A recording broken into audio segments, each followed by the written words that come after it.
कर्ताव स्तोत्रम। प्रभु भला है और उसकी करुणा धर्मी के जीवन पर सदा काल के लिए बनी हुई है। मैं यहोवा का धन्यवाद देता हूँ इस सुंदर और पवित्र समय के लिए जो आज का पवित्र दिन उसने हमारे जीवन में जोड़ा है प्रियो। और आज के सुंदर भोर के समय में परमेश्वर ने फिर एक बार मुझे और आपको यह मौका दिया, यह समय दिया है कि हम उसकी वाणी को सुन सके और उसकी वाणी को सुनने के द्वारा हम आशीषों में भरे जा सके। हालेलुया। मैं प्रभु की स्तुति करता हूँ, प्रभु का गुणानुवाद करता हूँ, क्योंकि वो विश्वास योग्य है, कभी भी अपने किए हुए वायदे से मुकरता नहीं है। हालेलुया। स्वर्ग का परमेश्वर यहोवा जो मेरा और आपका पिता कहलाता है, वो कल, आज और युगानुयुग एक सा परमेश्वर है। आमीन। मैं प्रभु का धन्यवाद देता हूँ। मेरे पास अनगिनत कारण है प्रभु का धन्यवाद देने के लिए, जो मैं लगातार भी अगर देता चला गया तो भी मेरा जीवन कम पड़ जाएगा। इतने उपकार परमेश्वर ने मेरे जीवन में किए हैं। हालेलुया।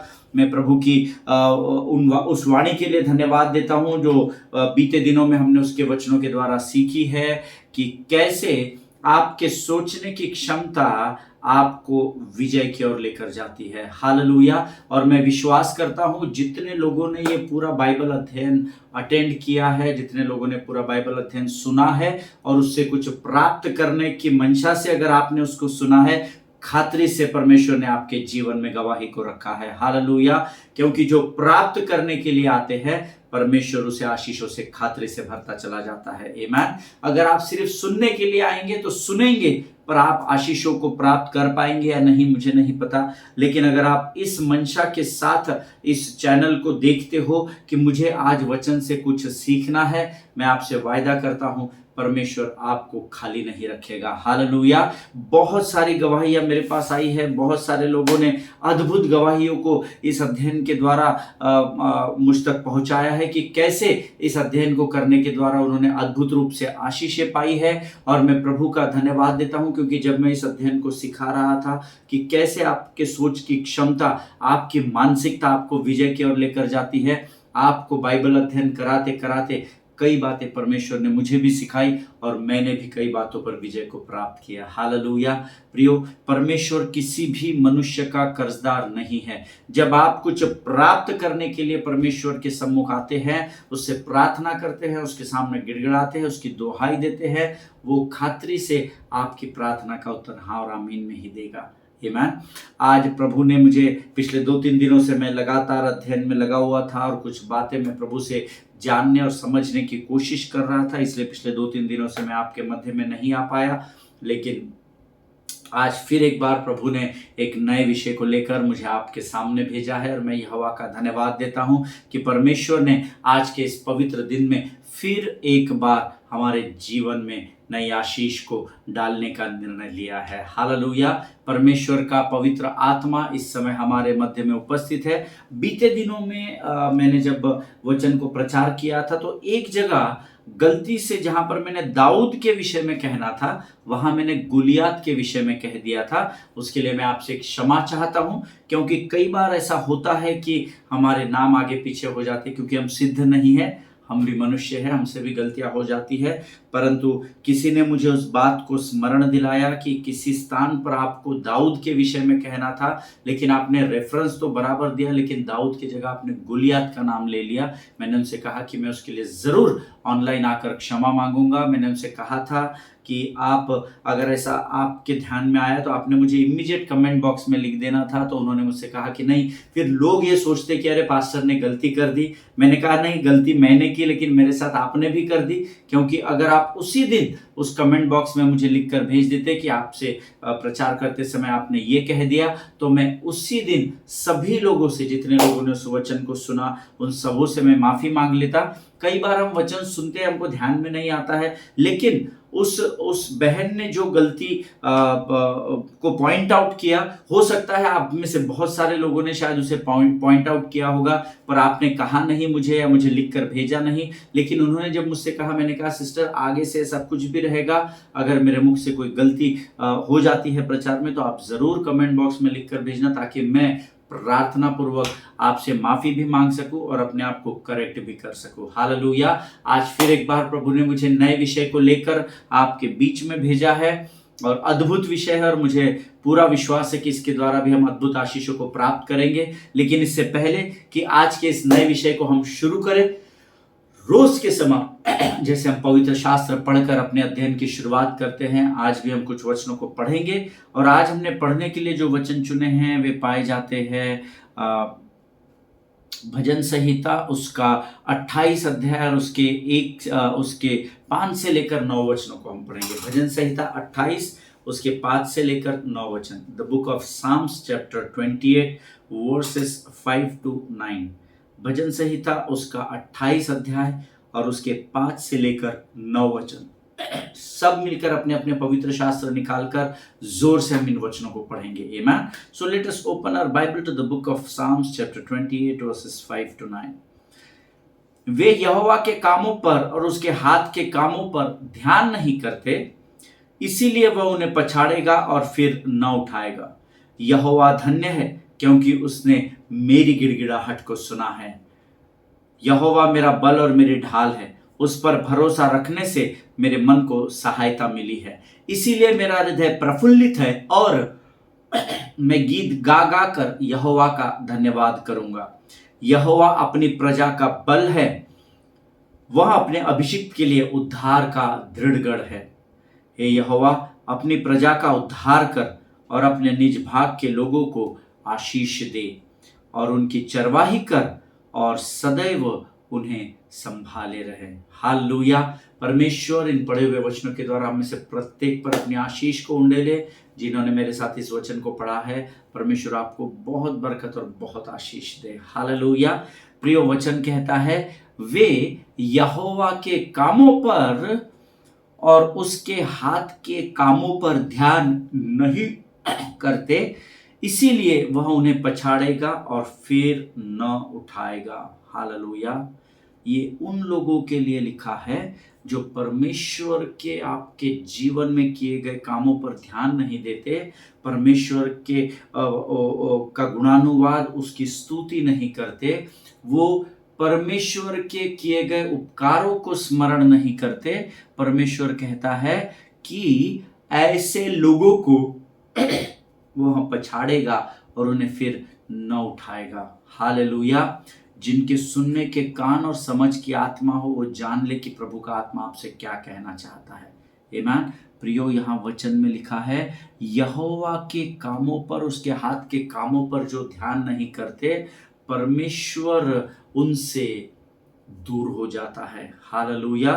देखिए, केवल उद्धार पाना और प्रभु को अपना परमेश्वर ग्रहण करना और अपने दुनिया में मस्त रहना, ये उद्धार नहीं कहलाएगा। हालेलुया।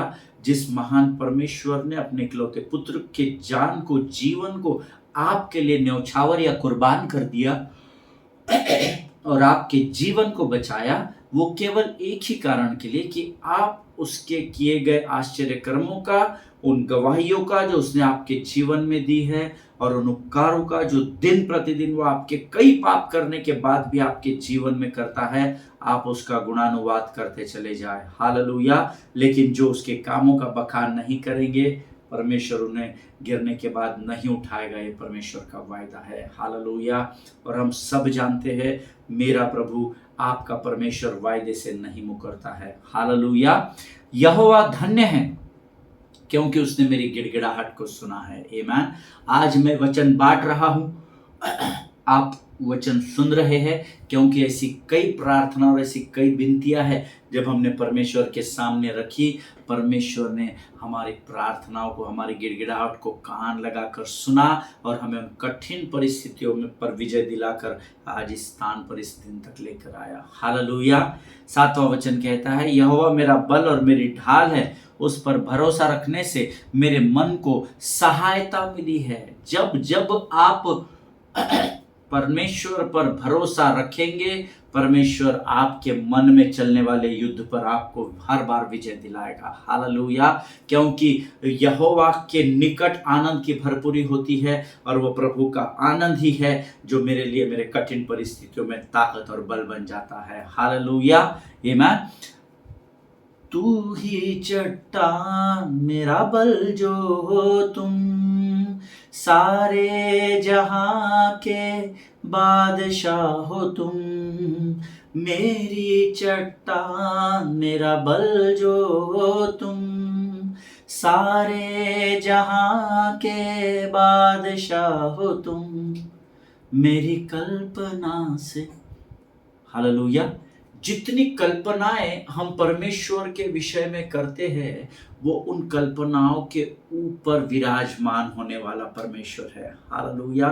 उस पर भरोसा रखने से मेरा मन आनंदित और प्रफुल्लित होता है और मेरे मन को सहायता मिलती है। इसीलिए मैं गीत गा गा कर यहोवा का धन्यवाद करूंगा। हालेलुया। आप यहोवा का धन्यवाद करते हैं या नहीं पता नहीं, लेकिन मैं जितना अधिक संभव है उतना अधिक मैं इस बात का प्रयास करता हूं कि मैं लगातार यहोवा का गीतों के द्वारा धन्यवाद कर सकूं। हालेलुया। आमीन। बहुत सरल है गीत, जब आप उठते बैठते चलते फिरते कभी भी आप गा सकते हैं, जिसके कारण हम प्रभु की महिमा को कर पाएंगे। हालेलुया। लेकिन संसार और शरीर की अभिलाषाओं में शत्रु ने मुझे और आपको इतना बरगलाया है, इतना फंसा कर रखा है, इतना व्यस्त कर दिया है कि हम परमेश्वर की उपस्थिति से ही दूर होते चले जा रहे हैं। हालेलुया। यहोवा अपनी प्रजा का बल है। हालेलुया। आमीन। वह अपने अभिषिक्त के लिए उद्धार का दृढ़ गढ़ है। परमेश्वर ने जिस दिन आपको उद्धार दिया, उस दिन आपको अभिषेक दिया। और हम सब जानते हैं कि परमेश्वर ही हमारा शरण स्थान और हमारा बल है, वही हमारा गढ़ है, वही हमारी चिंता करने वाला परमेश्वर है। आमीन। और इसीलिए वचन कहता है कि वो अपनी प्रजा के लिए कमजोरी नहीं है, परंतु वो अपनी प्रजा का बल है। हालेलुया। आमीन। हे यहोवा, अपनी प्रजा का उद्धार कर और अपने निज भाग के लोगों को आशीष दे और उनकी चरवाही कर और सदैव उन्हें संभाले रहे। हालेलुया। मुझे नहीं पता आप लोग कैसी प्रार्थना करते हैं, पर आपके प्रार्थना में ये विषय होना चाहिए, प्रभु सदैव मुझे संभाले रखना। प्रभु लगातार तू मेरा चरवाहा बनकर तू मेरी चरवाही करता रहे।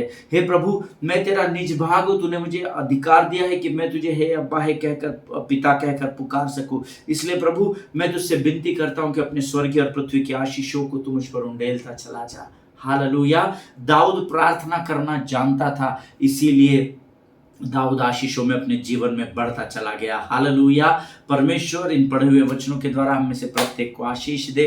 आज एक नए विषय के साथ स्वर्ग के परमेश्वर का पवित्र आत्मा हमारे मध्य में उपस्थित है, तो क्यों ना इस अद्भुत और पवित्र समय के लिए जो परमेश्वर ने मुझे और आपको दिया है, हम इस समय परमेश्वर का धन्यवाद करें। क्यों ना हम आने वाले उन वचनों के लिए अपना समर्पण परमेश्वर को करें, ताकि जब प्रभु की आत्मा हमसे बातचीत करे तो वे वचन हमारे मांस और गूदे को तैयार कर सके। हालेलुया। आइए इस समय हम अपने सिरों को झुकाएंगे और हम प्रार्थना करेंगे।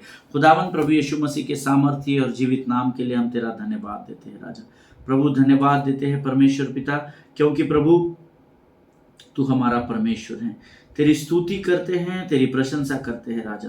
प्रभु परमेश्वर पिता, तेरे लिए कोई भी बात असंभव नहीं है।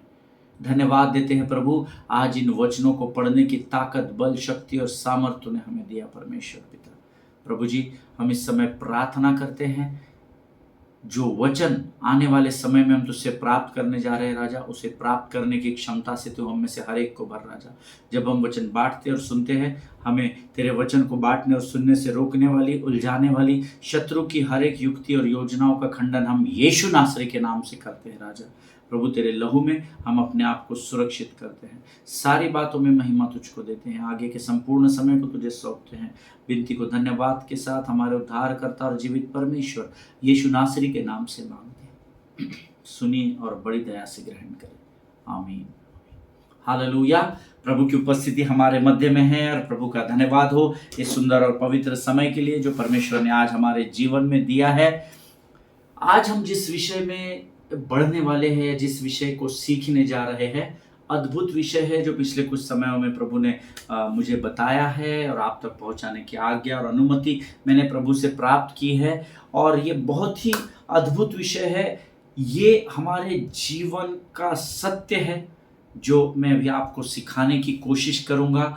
और हमारा जो विषय है वो आप गंभीरता से ग्रहण करना, क्योंकि परमेश्वर इसके द्वारा आपको आशीषित करने जा रहा है। हालेलुया।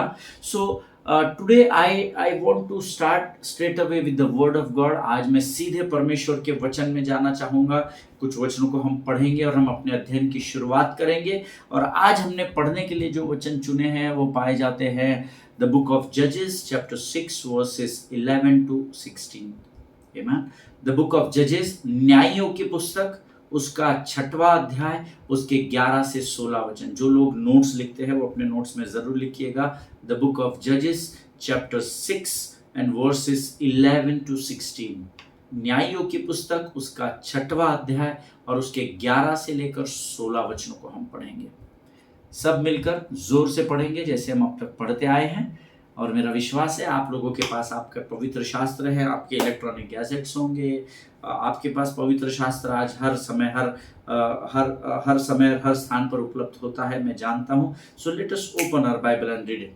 जजेस, न्यायियों की पुस्तक 6वां अध्याय 11 से 16 वचन। फिर यहोवा का दूत आकर उस बांज वृक्ष के तले बैठ गया जो ओपरा में एबिएजेरी योआश का था, और उसका पुत्र गिदौन एक दाखरस के कुंड में गेहूं इसलिए झाड़ रहा था कि उसे मिद्यानियों से छिपा रखे।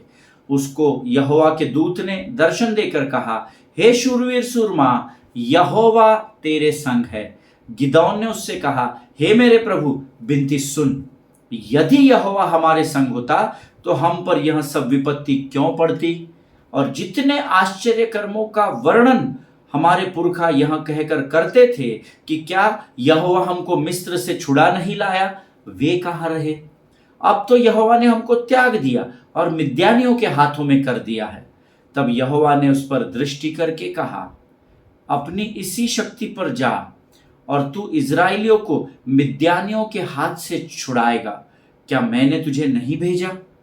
उसने कहा, हे मेरे प्रभु, विनती सुन, मैं इजराइल को क्यों कर छुड़ाऊं? देख, मेरा कुल मनुष्य में सबसे कंगाल है, फिर मैं अपने पिता के घराने में सबसे छोटा हूं। यहोवा ने उससे कहा, निश्चय मैं तेरे संग रहूंगा, सो तू मिद्यानियों को ऐसा मार लेगा जैसा एक मनुष्य को। हालेलुया। परमेश्वर इन पढ़े हुए वचनों पर हम में से प्रत्येक को आशीष दे। ये अध्ययन हमने कई बार किया है। मैंने खुद ने 2020 से 21 में शायद इन वचनों को लेकर आपको कुछ अद्भुत बातों को सिखाया था। और क्योंकि जब मैं इस वचन को तैयार कर रहा था तो मुझे स्मरण आया कि मैंने गिदौन के अध्ययन से आपको कुछ बातें सिखाई है। परंतु यकीन जानिए, जो लोग मुझे पिछले 5 वर्षों से सुनते आ रहे हैं उनको भी मैं कहता हूं, और जो लोग अभी सुनना शुरू किए हैं उनको भी कहता हूं, आप YouTube के चैनल पर जाइएगा और इस विषय से रिलेटेड खोजिएगा। लेकिन मैं आपको गारंटी देता हूं, उन वर्षों में जो बातें मैंने आपको सिखाई थी उसमें की कोई भी बात उठाकर मैंने यहाँ पर ऐड नहीं की है। ये पूरा का पूरा ताज़ा मन्ना है जो स्वर्ग के परमेश्वर ने मुझे आप तक पहुँचाने की आज्ञा दी है। हालेलुया। मुझे याद भी नहीं है कि वो सब्जेक्ट कौन सा था, पर गिदौन के ऊपर मैंने आपको अध्ययन कराया है, ये मुझे बहुत अच्छे से मालूम है।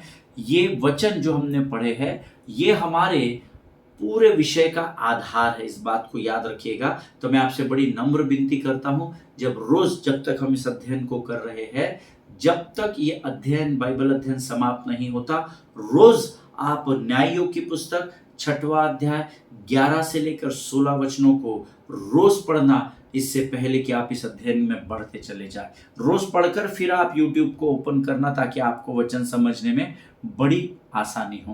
आमीन। और इसमें की एक जो टैग लाइन है, टैग वर्स है, वो हमारे अध्ययन का विषय है, and that is the book of जजेस चैप्टर 6 एंड वर्स 13। न्यायियों की पुस्तक, उसका 6वां अध्याय, उसका 13 वचन। But if the Lord is with us, why has all this happened to us? Amen. But if is the Lord with us, then why has all this happened to us? अगर यहोवा हमारे साथ होता तो हम पर यह सब विपत्ति क्यों पड़ती? हालेलुया। आमीन। और यही हमारा टाइटल है, but if the Lord is with us, why has all this happened to us? न्यायियों 6:13 ये हमारे अध्ययन का विषय है। क्या है हमारा विषय? यदि यहोवा हमारे संग होता तो हम सब पर यहां विपत्ति क्यों पड़ती? आमीन। अगर यहोवा मेरे साथ होता तो मुझ पर यह विपत्ति क्यों पड़ती? ये हमारे अध्ययन का विषय है। हालेलुया। अगर आपने न्यायों की किताब पढ़ी है, जो कि मैं विश्वास करता हूं कि आप सब लोग ज्ञानवान और विद्वान लोग हैं, आपने जरूर न्यायों की पुस्तक पढ़ी होगी, तो आप ये सब जरूर जानते होंगे कि ये किताब उन समयों के इतिहास के विषय में बताती है जब इजराइल लोगों ने कानान देश को, जो वाचा की भूमि कहलाती है, वहां मिस्र की गुलामी से छुड़ाकर परमेश्वर इनको इस वाचा की भूमि में, कानान देश में लेकर आया, और अब ये लोग यहां पर प्रवेश कर चुके हैं, और अब यहां पर उनको कई शत्रुओं का सामना करना पड़ रहा है। आमीन। इसका सरल अर्थ यह है कि जब तक आपके जीवन में प्राण है, आप एक विपत्ति से जब परमेश्वर के विजय को लेकर आगे बढ़ते हैं, कुछ अंतराल के बाद, कुछ समय के बाद खातरी से आपको दूसरी विपत्ति का सामना करना पड़ेगा। जब आप उस विपत्ति से निकलेंगे तो आपको कुछ समय के अंतराल के बाद तीसरी विपत्ति का सामना करना पड़ेगा। And that is how life goes on. और ऐसे ही हमारा जीवन आगे बढ़ता है। हालेलुया। यीशु मसीह को प्राप्त कर लिया, आप यीशु पर विश्वास करो, आपके सारे सुख, आपके सारे दुख दर्द दूर हो जाएंगे, आपको ये मिल जाएगा, आपको वो मिल जाएगा। वो सब बातें अपने जगह पर सही है, परंतु किसी को भी कभी भी जीवन में झूठी आशा नहीं दिलाना कि जब आप यीशु मसीह को प्राप्त कर लेंगे तो आपके जीवन में कोई भी विपत्ति नहीं आएगी। आमीन।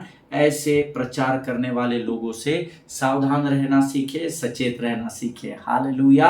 अब ये कनान देश में तो पहुंच गए हैं, जो वायदा परमेश्वर ने मूसा से किया था उसको परमेश्वर ने पूर्ण कर दिया, और कुछ दिन बड़ा आनंद लूटने के बाद और बड़े बड़े मस्ती करने के बाद अब इनके शत्रु इन पर फिर एक बार इस कानान देश में भारी होने लगे हैं, और उनको कई शत्रुओं का सामना करना है। और बहुत सारे लोगों को मैंने यह कहते हुए सुना है अपने 25 वर्ष की सेवा में,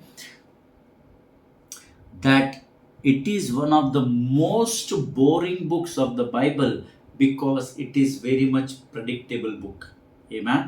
मैंने बहुत लोगों को कहते हुए सुना है, पास्टर जी, ब्रदर, ये न्यायों की पुस्तक बहुत बोरिंग लगती है हमको पढ़ने के लिए, बहुत बोरिंग, क्योंकि बहुत प्रेडिक्टेबल है। इसको हम थोड़ा 5 लाइन पढ़ते हैं तो हमको पता है आगे क्या लिखा है। एक अध्याय खत्म होता है तो हमें पता चल जाता है कि दूसरे अध्याय में क्या लिखा है। दूसरा खत्म होते होते हमको इस बात का अंदाजा लग जाता है कि तीसरे में क्या होने वाला है। वही वही वही वही वही वही बातें रिपीट होती है। इसीलिए बहुत सारे लोग इस पुस्तक को नहीं पढ़ते हैं। This is one of the most boring books in the Bible, ऐसा मैंने लोगों को कहते हुए सुना है। हालेलुया। आमीन। आप जानते हैं आपने इस पुस्तक को पढ़ा है या नहीं, और अगर पढ़ा है तो कितनी बार पढ़ा है, ये भी आप बेहतर जानते हैं। हालेलुया। इसमें क्या होता है ना, देखिए, प्रेडिक्टेबल का अर्थ होता है पूर्वानुमान लगाना। आपने एक चैप्टर पढ़ दिया तो आपको एक अंदाजा आ गया, अनुमान लग गया कि अरे बाबा यही वापस से रिपीट होने वाला है। दूसरा पढ़ने के बाद तीसरा, अरे फिर पास्टर जी वही रिपीट हो रहा है। उससे क्या हो जाता है, आदमी नीरस होने लगता है, आपका वचन पढ़ने का इंटरेस्ट कम होता चला जाता है। आमीन। इसीलिए कई लोग इस बुक को one of the most boring books of the Bible ऐसा कहते हैं। मैं नहीं कहता, मुझे बड़ा इंटरेस्ट आता है, इसीलिए मैं उसी अध्ययन को दोबारा आपको सिखा रहा हूं जो मैंने 5 वर्षों पहले इसी अध्ययन से आपको एक प्रकाशन प्रभु की ओर से प्राप्त करके दिया था। आज प्रभु ने मुझे इसी अध्ययन के द्वारा फिर एक प्रकाशन आप तक पहुंचाने की आज्ञा दी है। हालेलुया। और ऐसा इसीलिए है, ये बोरिंग इसीलिए है क्योंकि अगर आप इसको पढ़ेंगे तो जानेंगे कि एक के बाद दूसरा, दूसरे के बाद तीसरा, सारे अध्याय आपको तकरीबन एक ही स्टोरी को नरेट करेंगे, एक ही स्टोरी को बताएंगे। पहला अध्याय वही बताएगा, दूसरा भी वही, तीसरा भी वही। द बुक ऑफ जजेस simply tells us the same story over and over and over and over again. इसीलिए हमको न्यायों की पुस्तक पढ़ने के लिए बड़ा बोरिंग लगता है, हम उसको, बहुत सारे लोग उसको अवॉइड करते हैं। अगर आप न्यायों की किताब उसका दूसरा अध्याय अध्याय से आगे पढ़ेंगे तो आपको ऐसा लगेगा कि आप वही बातें बार बार पढ़ते चले जा रहे हैं। और सच में मैं आज आपको चैलेंज करता हूँ, प्रोत्साहित नहीं करूँगा, वो चुनाव आपका है, बट आज आपको मैं चैलेंज करता हूँ, आप न्यायियों की पूरी किताब पढ़ना।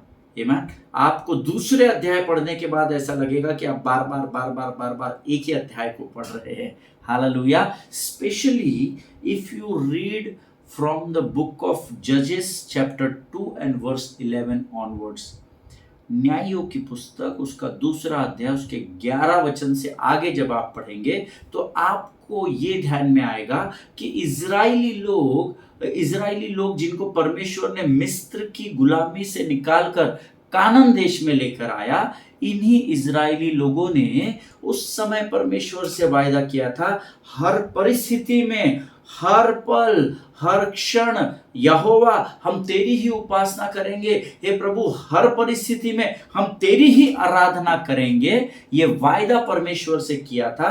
But if you read the book of जजेस chapter 2 verse 11 onwards, then you will come to know after committing God that they will worship him only, they disobeyed God and they run after idols and begin worshipping false gods। Hallelujah.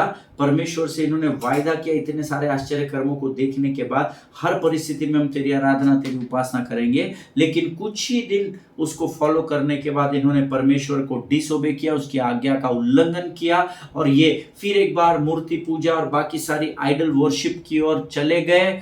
और ये देखकर परमेश्वर क्रोधित हुआ और तब परमेश्वर ने इजराइलियों के विरोधियों के द्वारा उनको युद्ध में हराकर इस कानान देश में फिर एक बार पराजित कर दिया। आमीन। इन्होंने परमेश्वर से वायदा किया कि हम तेरी आराधना करेंगे, इन्होंने प्रभु की आज्ञा का उल्लंघन किया, जिसके कारण परमेश्वर क्रोधित हुआ। और परमेश्वर क्रोधित होने के कारण परमेश्वर ने इजराइलियों के जो शत्रु थे उनको इजराइलियों के ऊपर हावी कराकर इजराइलियों को पराजित कर दिया। हालेलुया। आमीन।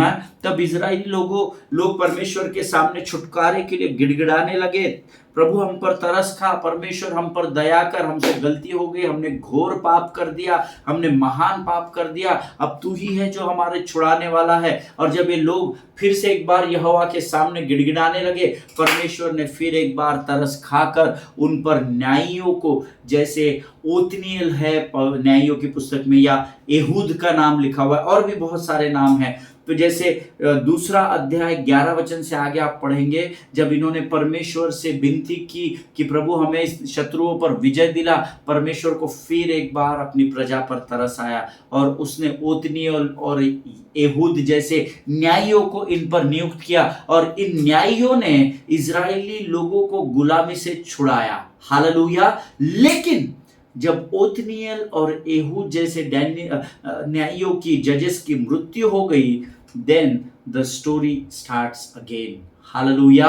जब ये न्यायियों को प्रभु ने तरस खाकर उन पर नियुक्त किया और फिर एक बार इजराइलियों को गुलामी से आजाद किया।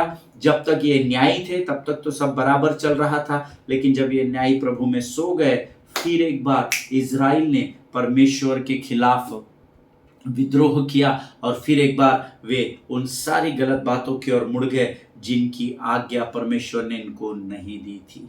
हालेलुया। परमेश्वर इन बातों को समझने में आपकी सहायता और मदद करे। सी, they disobeyed God, God gets angry, and then enemy comes, and again Israelites crying out unto the God for deliverance, and God raises up the judges who delivers Israelites from the hands of the enemy, and then Judges dies, and again Israelites worshipping idol gods, and thus again same story repeated over and over and over and over again। Amen। परमेश्वर इनको अपने वायदे के अनुसार कनान देश में लेकर आया, इन्होंने परमेश्वर से वायदा किया कि हम तेरा गुणानुवाद करेंगे, तेरी स्तुति करेंगे, लेकिन ये कुछ समय के बाद मूर्ति पूजा की ओर मुड़ गए। इन्होंने परमेश्वर की आज्ञा का उल्लंघन किया, जिससे परमेश्वर को क्रोध आया। परमेश्वर ने क्रोधित होकर इनके ऊपर शत्रुओं को नियुक्त किया, शत्रुओं ने इन्हें पराजित किया। जब ये रोने लगे, परमेश्वर को इन पर तरस आया। तरस खाकर उसने ओत्नीएल और एहूद जैसे न्यायियों को नियुक्त किया। फिर एक बार क्योंकि न्यायियों को नियुक्त किया गया, इजराइल विजयी हुआ, और वो जब तक ये न्यायी जीवित थे, इजराइल भी विजय का जीवन जीता रहा। जब ये लोग मृत्यु को प्राप्त कर गए, फिर एक बार ये मूर्ति पूजा की ओर मुड़ गए। फिर परमेश्वर को क्रोध आया, फिर ये लोग, परमेश्वर ने इनके ऊपर शत्रु भेजे, परमेश्वर ने इन्हें पराजित किया, ये गुलामी में और बंधुआई में चले गए। फिर इन्होंने परमेश्वर से प्रार्थना की, फिर परमेश्वर ने तरस खाया, फिर न्यायियों को नियुक्त किया गया, न्यायियों ने इन्हें आजादी दिलाई, और फिर न्याय के मरने के बाद ये फिर मूर्ति पूजा की ओर मुड़ गए। फिर परमेश्वर को क्रोध आया, फिर परमेश्वर ने इन पर शत्रु नियुक्त किए, फिर ये बंधुआई में गए। फिर एक बार इन्होंने प्रभु से गिड़गिड़ाया, फिर प्रभु ने तरस खाया, फिर एक बार न्यायियों को नियुक्त किया गया। जब तक न्यायी जीवित थे, ये लोग सही मार्ग पर थे। जैसे ही न्यायी मर गए, ये फिर एक बार मूर्ति पूजा की ओर मुड़ गए। Over and over and over and over again, same story repeated in the book of Judges. Amen. और इसीलिए क्योंकि हमको पहले से अनुमान लग जाता है, अंदाजा आ जाता है कि फिर एक बार इजरायलियों ने कुछ तो भी गड़बड़ किया होगा, इसलिए प्रभु को एक करना पड़ा। हम इस किताब को पढ़ते नहीं हैं। Amen. बहुत सारे लोगों को, जब मैंने इस अध्ययन को मैं कर रहा था, मैंने बहुत सारे लोगों से को इस विषय में पूछा। अधिकांश लोगों का कहना था कि हम न्यायियों की पुस्तक ज़्यादा नहीं पढ़े पास्टर जी, है ना। कुछ लोगों ने कहा हमने पढ़ा ही नहीं, थोड़ा सा पढ़ा, 2-3 चैप्टर पढ़ लिया, हमको समझ में आ गया, सेम स्टोरी, हमने आगे पढ़ा ही नहीं है। आमेन। बिकॉज यहाँ पर लगातार सेम बातें होती चली गई है। हालेलुया, आमेन। और ये सिलसिला ऐसा ही चलता रहा। हर बार परमेश्वर ने कभी ओत्नीएल को नियुक्त किया, कभी एहूद को नियुक्त किया, कभी उसने शिमशोन को किया, कभी उसने गिदोन को किया, और कभी उसने डेबोरा को किया। और इन जैसे न्यायियों के द्वारा वो परमेश्वर जो मेरा और आपका पिता कहलाता है, वो इजराइल को लगातार बचाता रहा। और हर बार इजरायली लोग न्याय के मरने के बाद आइडल वर्शिप की ओर मुड़ते चले गए। And this story just plays itself over and over and over and over and over again. Hallelujah. और ये किताब ऐसे ही एक अध्याय के बाद दूसरा, दूसरे के बाद तीसरा, तीसरे के बाद चौथा, ऐसे बढ़ती चली गई। हालेलुया।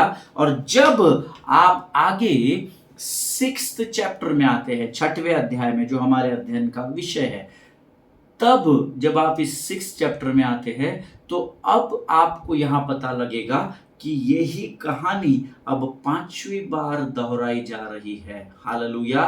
इस बार परमेश्वर ने गिदोन को चुना है। आमीन। लेकिन इसके पहले ये स्टोरी पिछले 5 अध्याय में 4 बार ऑलरेडी रिपीट हो गई है। हर बार न्यायी अलग था, न्यायी इन्हें आज़ाद करता चला गया, लेकिन ये फिर मूर्ति पूजा के और मुड़ते चले गए।